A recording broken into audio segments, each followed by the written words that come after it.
మన రక్షకుడైన యేసుక్రీస్తు నామములో అందరికీ వందనాలండి. ఈరోజు దేవుని మాటలు 2వ దినవృత్తాంతముల గ్రంథము 19వ అధ్యాయము 9వ వచనము. యెహోవా యందు భయభక్తులు కలిగిన వారై నమ్మకముతోనూ యథార్థ మనస్సుతోనూ మీరు ప్రవర్తింపవలెను. ప్రియ దేవుని బిడ్డలారా, దేవుని పనిని మనము చేయాలి అంటే మొదటిగా దేవుని యందు భయభక్తులు కలిగిన వారిలాగా మనం ఉండాలి. అలాగుననే దేవుని పనిని నమ్మకంతో చేసేవారిగా ఉండాలి.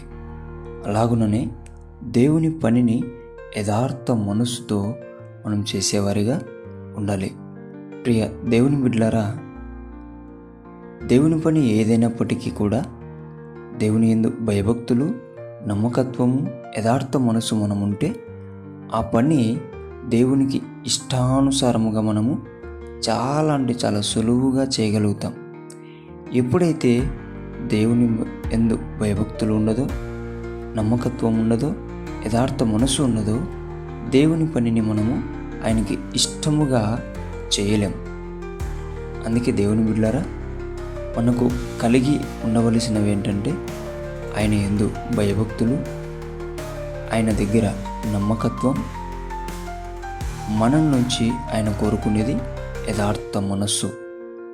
ఈ 3 గనక మనం ఉంటే ఖచ్చితంగా దేవుడు మనల్ని ఉపయోగించుకుంటాడు. ఖచ్చితంగా దేవుడు మనల్ని వాడుకుంటాడు. ఖచ్చితంగా దేవుడు మనల్ని హెచ్చిస్తాడు. ఖచ్చితంగా మనకి పని అప్పచెప్తాడు.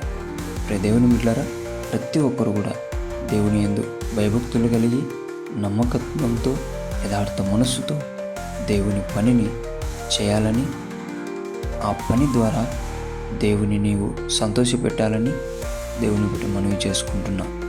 దేవుడి మాటలను దీవించునుగాక. ప్రార్థిద్దాం. దేవా, మీకు వందనాలు, స్తోత్రాలయ. నీవైతే నమ్మకంతో యథార్థ మనస్సుతో మాకిచ్చిన నీ పనిని తండ్రి నీవు ఇష్టపడి ఇచ్చావని మేము నమ్ముతున్నాం.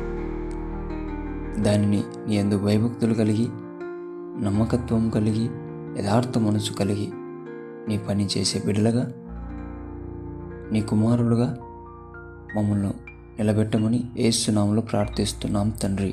ఆమేన్.